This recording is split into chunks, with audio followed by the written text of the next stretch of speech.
I said Achtung, Vangers approaching, damn it. And I fucking meant it.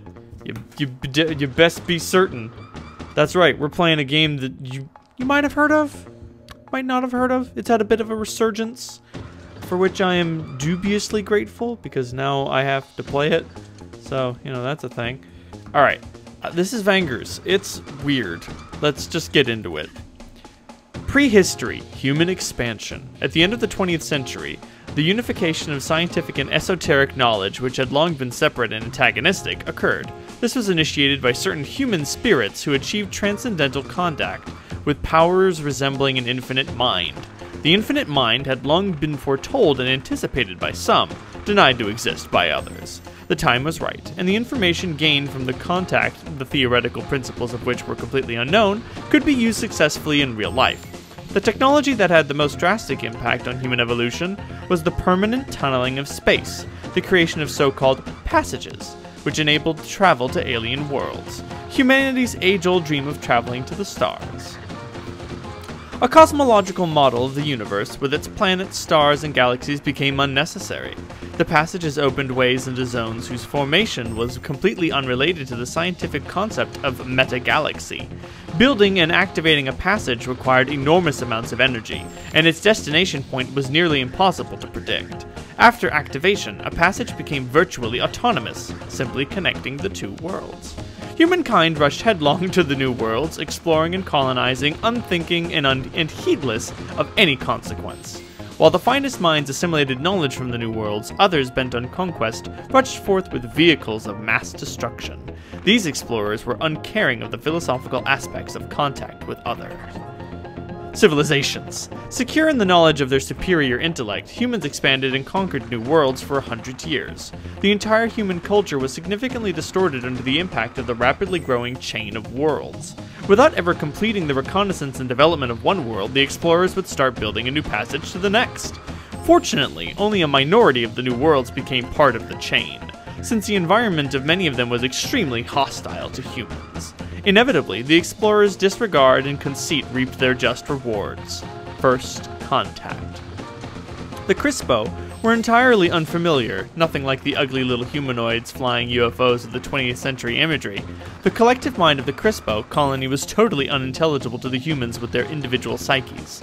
The colony's flawless mechanism closely resembled earthly nests of insects. The appearance of the explorers on the passage was initially overlooked by the colony, preoccupied as it was with its primary function of territorial control. Conversely, the advanced guard of the explorers immediately started slaying these strange beasts, as they had done in similar circumstances so many times before. The consequences of this slaughter were catastrophic. By the time people realized their technological inferiority to the new enemy, the Crispo had managed to enter the passage and had discovered the new unclaimed territories. Initially, they ignored the human settlers, although they did exterminate anyone foolish enough to get in their way.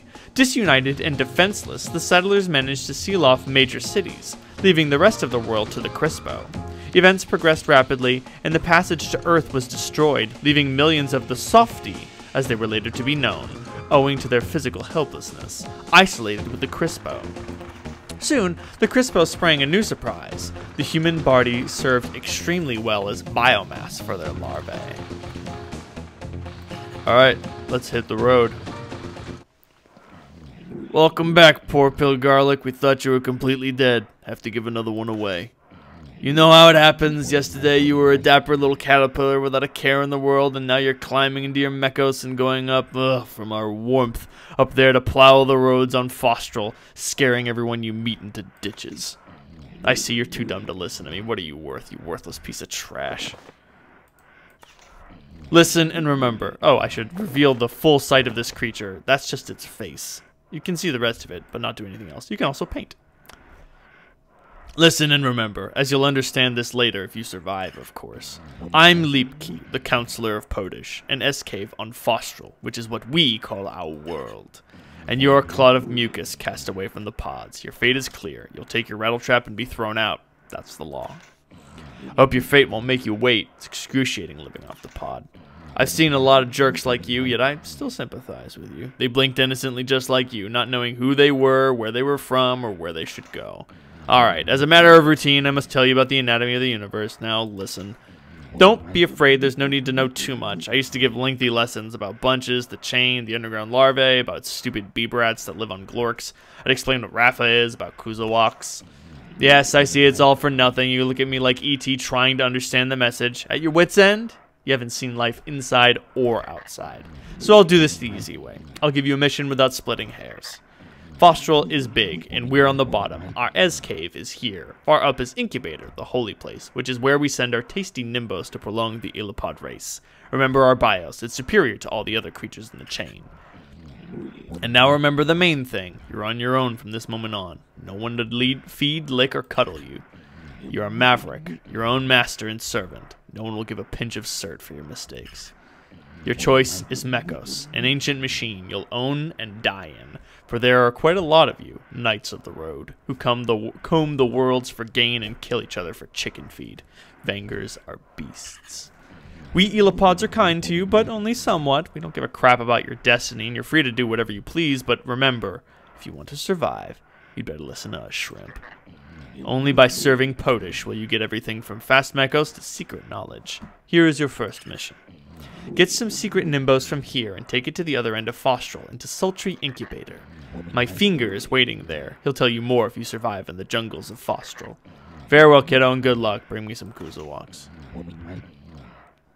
Oh, thanks, Lefebvre. Not a bad guy, but not a great guy either.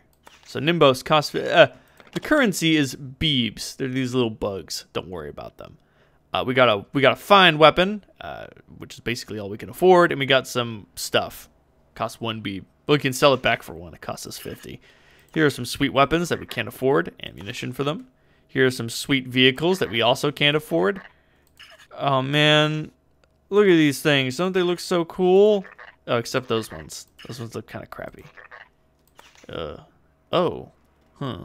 Some broken thing. Big buzzsaw on the front. Looks badass. Queen Frog. I can't even discern what the hell that thing's supposed to be. It's so busted up. Well, we did our best. Looking at them anyway. Save. This is a game where you will save early and saved often, or perish. Dominance went up by 8. Oh shit. Hey bro, what's up? Don't crush me, man. I'm just delivering the Nimbos to Sacred Incubator and all that. Alright. Ooh. Lucky draw. Alright. So, I imagine this is all a lot to take in, so I'll try to explain. So, Dominance is a stat. Ooh, got a Terminator.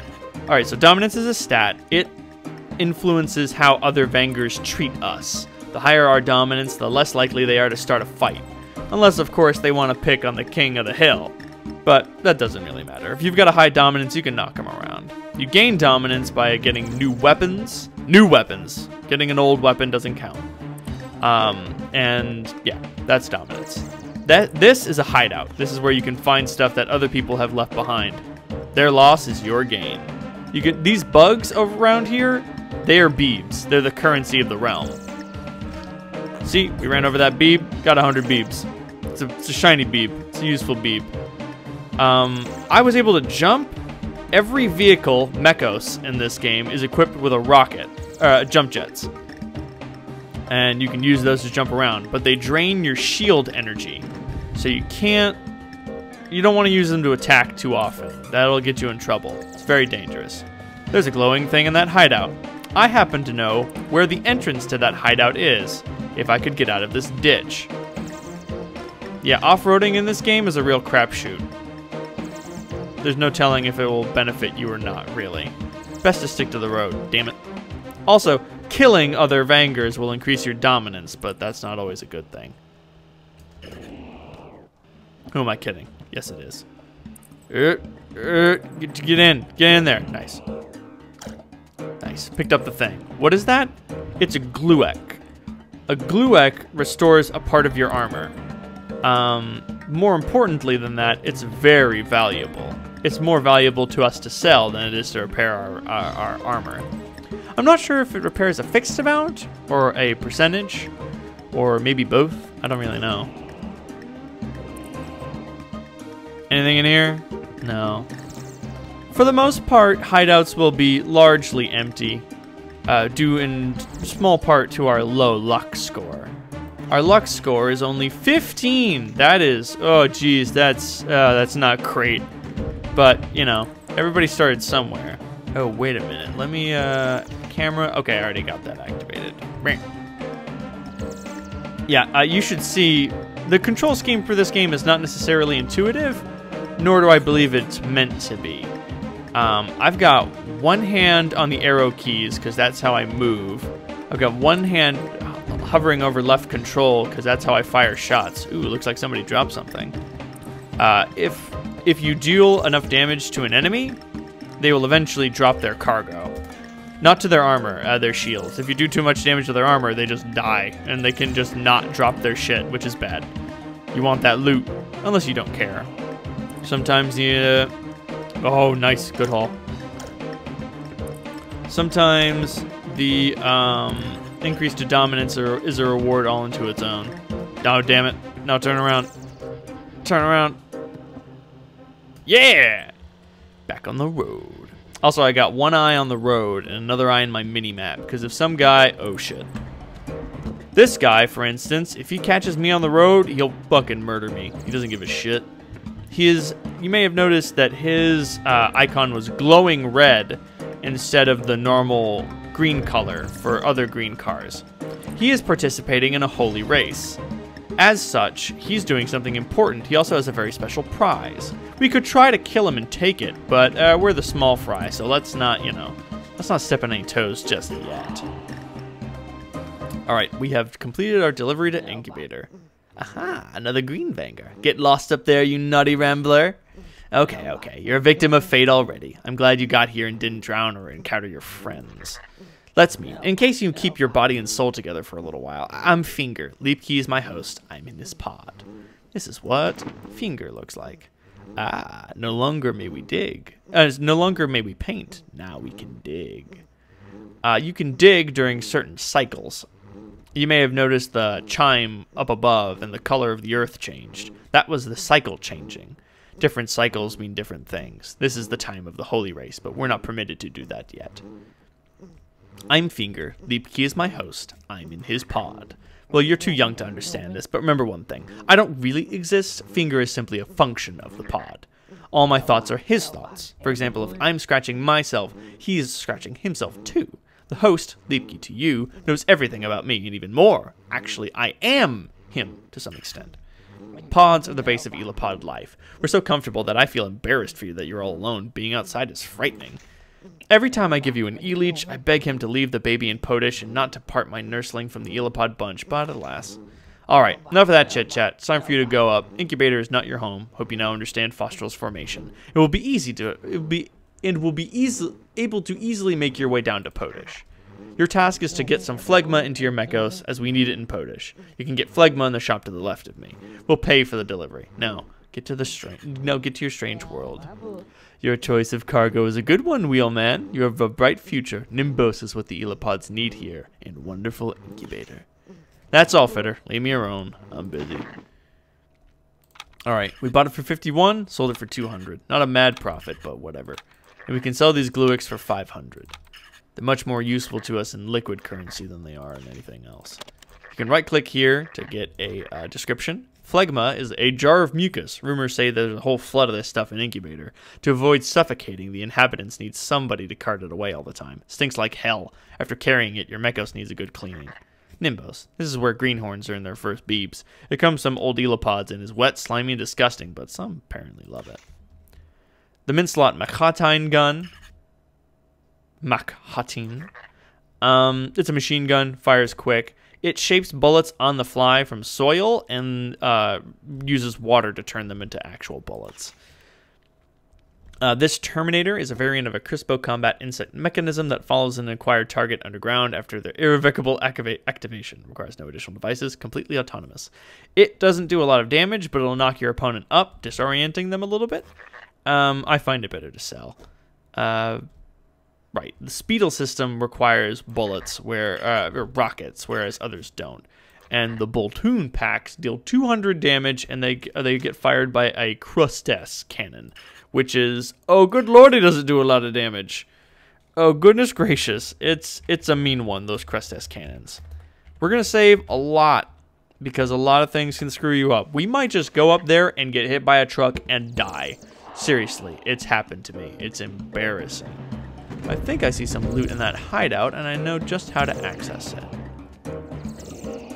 What do we got? Did I buy that? Okay, good. I bought some phlegma. Nope, never mind. Trick of the eyes, nothing at all. We don't have the luck to get into the other hideout. Right, luck determines how good the loot is in a hideout and whether or not you're able to enter. So, just remember that, I guess.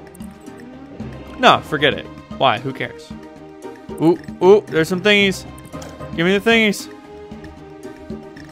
Hideout looting is great for when you're not doing anything else, but if you're in the middle of something, don't. It can cost you valuable time. All right, a Pupock and a Boltoon. Good. Pupocks are worth the least. Boltoons are worth the same amount as Gluex, so that's good. So yes, now is the time of the Eel-erection, the Eelopod's holy race. What are they racing for? Why is it holy? We'll figure that out later. As Lefebvre said, no reason to bombard you with information, am I right? Huh. A red vehicle, eh? More orange-ish. Whatever. Huh. It seemed to come from that red thing. I wonder what it could be. We'll explain that. Yeah, most of the things you drop won't get picked up by other people, but every once in a while, they'll wipe out all the stuff that's been lying around. What do we get? Ooh, another Gluex. Hiding perfectly under the mints. You can hold shift to make yourself go slower. You get more control, more handling. You can, ooh, shit. You can control yourself better on slopes and things like that while you're slowed down. Oh, damn. Looks like someone lost a fight around here. That thing that we just passed by, that's a Certainer. You can use it to pick up cert. That red thing, that's a broken station. I don't want to fuck with it. It'll fuck with my car. Might make me drop something. And if I drop the phlegma onto it, then I'll have to drop something else in order to pick it up. It's a mess. Just don't. Don't bother. Stay away from those things.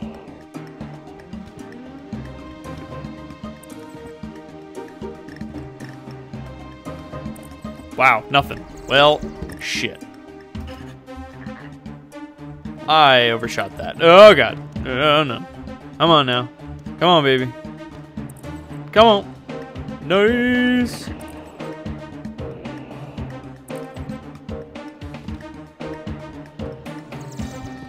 Come on. Give me the loot. Yes. Yeah, they hide real good in there. Oh, shit. Oh, well, that's fine. What's a little lack of forward progress between friends? Rafa! These little vehicles are Rafa. They're a huge pain in the ass. They bounce around. They're worth like 5 dominance if you kill one. But they're hard to catch. For now. We will soon have the weapons and tools we need to destroy those little devils. Another lost Certainer. People have been losing fights out here. Lots of fights.